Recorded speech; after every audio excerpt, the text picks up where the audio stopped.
When I wake up in the morning, I don't think, am I motivated to go do what I'm supposed to do? No, I don't think about it for 1 millisecond. When the alarm clock goes off, I have no thought about whether this is easy, whether this is hard, whether I want to do it, whether I don't want to do it. None of that matters. It's an emotionless, thoughtless discipline.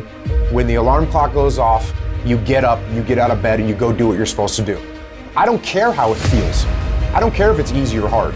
It doesn't even matter to me. It's just a reaction, it's a discipline, and it's life. And that's the way I choose to live my life. It is not what you perceive about me.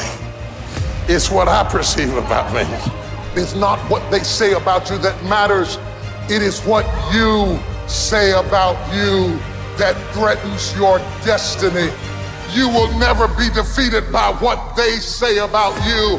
You will be defeated by what you say about you. The difference between successful people and non-successful people is here. You have to change this. So if you're at a place in your life and you ain't happy with it, you have to change some things. But you have to make a conscientious decision that you're going to change. And it's not dependent on anybody else. It don't matter what your mama think. It don't matter what your coworkers think. It don't matter what your siblings think. It don't matter what your children think. It don't matter. They have nothing to do with it. This decision is yours and yours alone. Your hardships, your challenges, your situation will either be the reason you don't make it, or it will be the story you tell when you do make it, and you get to make that choice. Those of you that are achieving, one of the reasons the achievement is slowed down is you've allowed yourself to feel less desperate. When you were broke and starting your business, or when you were brand new in your relationship and you were desperate to get her to love you or desperate to get him to love you, you took massive, big action. How many of you are moms in the room? Raise your hand. If you woke up tomorrow morning and your baby wasn't in their bed, would you be desperate right away, yes or no? Big time desperation. You wouldn't be thinking about what you need to do. You'd be acting, wouldn't you? You'd immediately make the decision. You'd take massive action. You'd search the house. You'd go into the street because you were desperate. So when you remove desperation, all this bullshit creeps into your life where you think you have to have the perfect plan and look the perfect way and have the perfect thoughts and be all zen and perfect. What you need is to be desperate.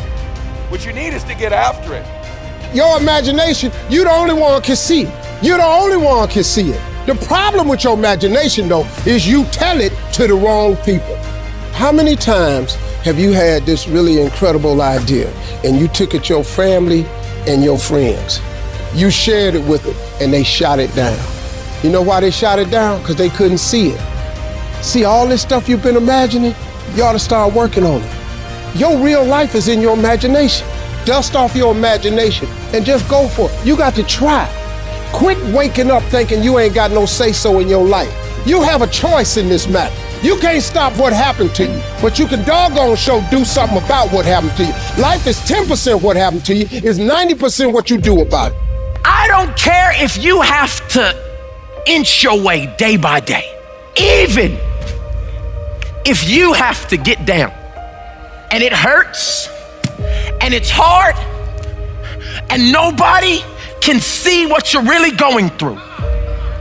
If you don't quit. If you want to know something about yourself, sit on your bed one night and say, what's one thing I'm doing wrong, that I know I'm doing wrong, that I could fix, that I would fix? You meditate on that, you'll get an answer. And it won't be one you want, but it'll be the necessary one. Everything that's happening to you is God is processing. Every difficult moment you're having, He just processing it. That's all He's doing. Everything you're going through is preparing you for what you ask God for. And if you need to be tough when you get to where you're going, then He gonna toughen you. If you gotta be more caring along the way, He gonna let you have some trials come your way that's gonna have to produce that in you. If you want to begin to move, you've got to clear your mind of all the unnecessary luggage and baggage that's weighing us down. You're going to have people to do things to you. Things are going to happen to you. And the most important thing to do is to harness your will and let it go and move so you can grow, so you can get on with your life. It doesn't matter about what happens to you. What matters is, what are you going to do about it?